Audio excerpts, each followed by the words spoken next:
পারবো যদি সাধারণ মানুষ পুলিশকে সহায়তা করে। যেমন আগে এক সময় আমরাও যখন ছোট আসলাম তখন ইনসার্জেন্সির একটা পিরিয়ড আসলো, পুলিশ তখন ওয়েপন ক্যারি করতো, বন্দুক সাথে নিয়ে ঘুরতো, কিন্তু বর্তমানে তো আর এটা নাই। তো একজন মানুষের সাথে যদি অস্ত্র থাকে, ওয়েপন থাকে, তাহলে আরেকজন ভাববো আরে এর কাছে তো বন্দুক আছে, বা আমরাও ছোটবেলাতে থাকতে ভয় পাইতাম পুলিশে দেখলে। তো একটু আগে আমি আপনার যে কথাটা কইছি যে পুলিশরে তো এলাকাতে পাঠাইছে, যেমন আমার বাড়ি এই সাব ডিভিশনেও না, এই ডিস্ট্রিক্টেও না, কিন্তু আমি চাকরি পাইছি, গভর্নমেন্ট আমার পোস্টিং দিয়েছে তৈরি আমি তৈরি আছি। কিন্তু সমাজের মানুষ যদি পুলিশকে হেল্প না করে তাহলে পুলিশের সমাজের মানুষের হেল্প করা সম্ভব না।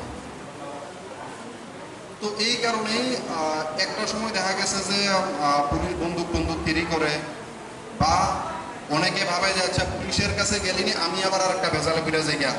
তো এইসব কারণে দেখা গেছে যে সমাজের মানুষের সাথে পুলিশের একটা গ্যাপিংস হয়ে গেছে। তো সমাজের মানুষের সাথে যদি পুলিশের একটা গ্যাপিংস থাকে তাহলে তো পুলিশের পক্ষে মানুষের হেল্প করা সম্ভব না, এবং মানুষ যদি পুলিশের নিজের বন্ধু না ভাবে, সমাজেরই একটা অংশ না ভাবে, তাহলে আপনারাও আমার কাছে আইতেন না, আপনারাও যাইতেন না দুই থানাতে, এবং আমরা পক্ষেও আপনারা যে সার্ভিস আমরা আপনারা দিতাম পারো এটা আপনারা দেওয়া সম্ভব না। তো ওই ক্ষেত্রে এই যে একটা গ্যাপ আছে, এই গ্যাপটারে মিনিমাইজ করার জন্য, এই যে গ্যাপ আছে এই গ্যাপটা মিনিমাইজ করার জন্য ত্রিপুরা পুলিশের একটা ইনিশিয়েটিভ আছে, যে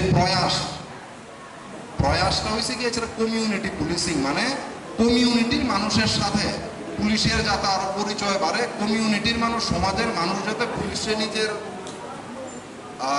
সমাজের মানুষই ভাবে। যেমন আমার বাড়ি এদিকে না কম, কিন্তু আমার তো এই সমাজের মানুষ থানারে তো পাঠাইছে সমাজের উন্নয়নের জন্য, তো মানুষও তো পুলিশের কাছে অ্যাপ্রোচ করতে হবে, অ্যাপ্রোচ করলেই তো পুলিশ মানুষকে সহায়তা করতে পারবে। তো এই ইয়েতে আমরা যেমন ওই যে বলে ভগবান সব জায়গাতে আছে, তো পুলিশের ডিপার্টমেন্টটাও হয়েছে আপনার এমন যে আপনারা যে কোনো কাজে দেখবেন পুলিশের দরকার লাগবে। পুলিশ হয়েছে গিয়েছে অমনি প্রেজেন্ট, মানে কয় ভগবান হয়েছে অমনি প্রেজেন্ট, ভগবান সব জায়গাতে আছে।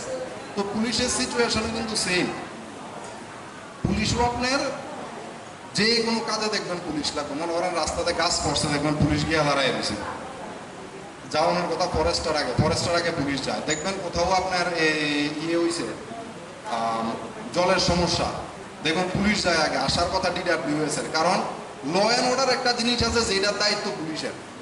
তো ল অ্যান্ড অর্ডারের বিষয়টা যেহেতু পুলিশের কাছে আছে, যে একটা এলাকার শান্তি শৃঙ্খলা বজায় রাখার দায়িত্ব পুলিশের, এই কারণে কোনো একটা জায়গায় শান্তি শৃঙ্খলা যাতে ব্যাঘাত না ঘটে, এই কারণে সব জায়গায় পুলিশ যায় ওই জায়গাতে।